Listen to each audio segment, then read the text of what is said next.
everyone. Di sini kita akan menjelaskan kegiatan kita selama di rumah sakit. Dapat menyimpan sediaan farmasi dan perbekalan kesehatan di gudang farmasi. Pada saat barang datang, kita mengeluarkan obat atau alkes dari keranjang untuk dilakukan penyesuaian antara faktur dengan barang.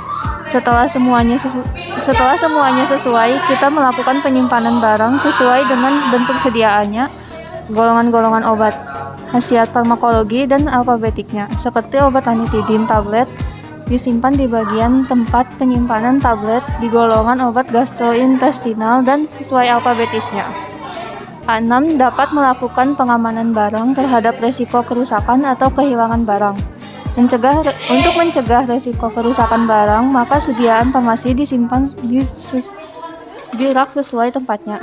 Untuk pengamanan barang atau kehilangan barang di rumah sakit KMC Kuningan, sudah dipasangkan CCTV. Mencatat kebutuhan sediaan farmasi dan perbekalan. Pada saat ada barang masuk atau keluar, kita mengisi kartu stok dengan cara mencari nama obat di kartu stok, lalu mengisi tanggal obat keluar atau masuk dan sisa obat sesuai dengan jumlah barang yang masuk atau keluar. Setelah itu dilakukan penyesuaian antara kartu stok dengan jumlah barang atau fisik yang ada. Lalu sebulan sekali kita melakukan SO atau stock up name untuk memisahkan barang yang kadaluarsa dengan yang masih layak dipakai. C. Dapat mengetahui alur perencanaan perbekalan farmasi. Pada saat barang datang, barang akan disimpan di gudang farmasi, lalu obat akan dikeluarkan dari keranjang apotek Tosa. Dan petugas apotek Tosa memberikan dokumen atau faktur kepada TTK untuk meneliti kesesuaian dokumen tersebut. Untuk meneliti kesesuaian dokumen bisa dilihat dengan cara jumlah barang, jenis barang, kondisi barang, nomor batch, serta expired date pada faktur. Jika ada kemasan yang rusak atau expired date yang mendekati, barang bisa diretur kembali. Setelah itu, faktur akan ditandatangani oleh TTK lalu diberi cap rumah sakit KMC Kuningan. Barang yang sudah dicek akan disimpan di dalam rak sesuai dengan bentuk sediaan, farmakologi, dan alfabetiknya. Setelah itu, barang yang datang akan ditulis di dalam kartu stok dengan cara menuliskan tanggal, nomor resep atau nomor batch, jumlah masuk atau keluarnya barang, dan stok akhir. Dapat melakukan penyimpanan resep-resep sesuai aturan. Di Rumah Sakit Umum Kuningan Medical Center, menyimpan resep dilakukan dengan cara dipisahkan antara resep umum, resep BPJS, serta resep yang mengandung obat narkotika dan psikotropika, yang biasanya dilakukan pada malam hari.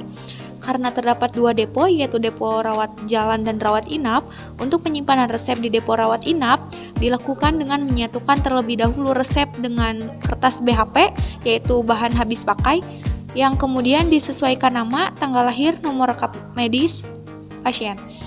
Yang kemudian setelah itu resep dipisahkan berdasarkan ruangan, misalnya ruang perawatan umum 1, 2, 3, dan seterusnya. Kemudian dapat membuat laporan harian narkotika dan psikotropika. Dilakukan secara berkomputerisasi yang dimulai dengan masuk ke aplikasi Hospital Plus, kemudian login dengan nama penanggung jawab atau karyawan yang masuk pada hari tersebut, lalu sesuaikan hari, tanggal, dan tahun, kemudian pilih nama obat narkotika dan psikotropika, lalu cek kesesuaian data pasien, kemudian tulis manual di buku laporan narkotika dan psikotropika yang isinya memuat tanggal, bulan, tahun lahir pasien, nama pasien, alamat pasien, nomor rekam medik atau RM, nama obat, narko dan psiko, jumlah obat yang dibutuhkan, nama dokter, penanggung jawab pasien, dan yang terakhir nama ruangan pasien. Selanjutnya, dapat membuat laporan narkotika dan psikotropika.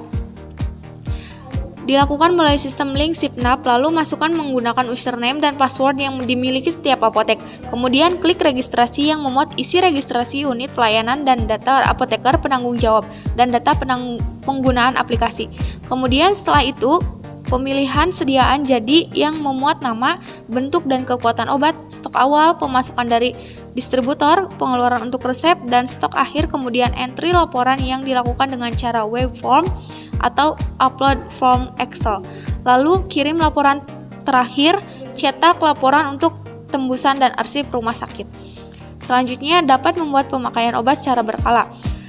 Untuk pelaporan ini dilakukan dengan cara manual, yaitu dengan menulis sekitar 15 resep pada hari ini pada buku pelaporan secara berkala yang meliputi nama pasien, alamat pasien, nomor RM, nama dokter, nama obat, jumlah obat, dan nama poli. Kemudian yang terakhir dapat membuat laporan permintaan obat-obat ke supplier atau PBM. Permintaan obat-obat ke supplier di Rumah Sakit Umum Kuningan Medical Center dilakukan secara digitalis. Pertama, tulis nama sediaan farmasi atau pembekalan kesehatan yang kosong. Setelah itu, pemesanan dilakukan melalui handphone. Dalam pemesanan atau permintaan obat ditulis terlebih dahulu di buku pesanan. Ada 3 macam buku pesanan, yaitu buku SP generik, buku SP Alkes, buku SP sisipan atau obat paten psikotropika. Terdapat ada 5 surat pesanan. Yang pertama, surat pesanan reguler, narkotika, psikotropika, prekursor, dan obat-obat tertentu. Untuk pemesanan obat biasa dan Alkes ditulis di buku surat pesanan biasa, lalu ditulis di surat pesanan reguler yang satu surat pesanan bisa untuk beberapa item, lalu difoto dikirim melalui HP ke PBF, lalu PBF datang membawa barang dan faktur, kemudian surat pesanan baru diberikan. Kemudian untuk narkotika ditulis di surat pesanan khusus narkotika yang terdapat 4 rangkap, yang mana satu surat pesanan hanya bisa untuk 1 item obat. Kemudian surat pesanan bisa difoto atau pihak PBF datang ke rumah sakit untuk mengambil surat pesanan tersebut, lalu faktur akan diberikan dan barang datang. Lalu untuk psikotropika ditulis di surat pesanan psikotropika yang boleh ditulis 1 surat pesanan beberapa item obat. PBF datang membawa barang dan faktur, lalu surat pesanan baru diberikan. Kemudian untuk prekursor ditulis di surat pesanan prekursor. Sebelumnya ditulis di buku surat pesanan sisipan 1. Surat pesanan bisa untuk beberapa item dan PBF membawa barang dan faktur, lalu surat pesanan baru diberikan ke pihak rumah sakit. Yang terakhir untuk memesan obat-obat tertentu atau OOT, prosedur pemesanannya sesuai dengan prosedur pemesanan obat-obat prekursor, yaitu ditulis di buku surat pesanan sisipan 1, SP bisa untuk beberapa item, lalu PBF membawa barang dan faktur, lalu SP baru diberikan ke pihak rumah sakit. Pelayanan dan peracikan sediaan farmasi berdasarkan kebutuhan dokter. Ada resep rawat jalan dan resep rawat inap. Untuk resep rawat jalan, resep diserahkan oleh pasien atau petugas, kemudian dilakukan screening resep terlebih dahulu. Setelah di-screening resep, diinput di komputer dan diberikan harga. Untuk pasien umum, pasien membayar terlebih dahulu ke kasir, lalu kasir memberikan kartu disposisi untuk menebus obat di apotek. Setelah itu obat akan disiapkan oleh TTK, kemudian dikemas dan diberi etiket sesuai resep dokter. Setelah itu pasien dipanggil dan diberitahu cara pemakaian obat dan kegunaan obat. Untuk resep rawat inap, untuk pelayanan resep di rawat inap ada 2, yaitu pasien rawat inap dan pasien pulang. Untuk pasien rawat inap, resep diserahkan oleh perawat peruangan. Setelah itu resep di-screening dan ditulis di buku verifikasi. Kemudian obat disiapkan oleh TTK, dikemas dan diberi etiket. Setelah obat selesai disiapkan peruangan, kemudian TTK menelpon perawat peruangan untuk mengambil obat tersebut. Setelah perawat datang, perawat harus mendatangani di buku verifikasi sebagai bukti obat telah diambil.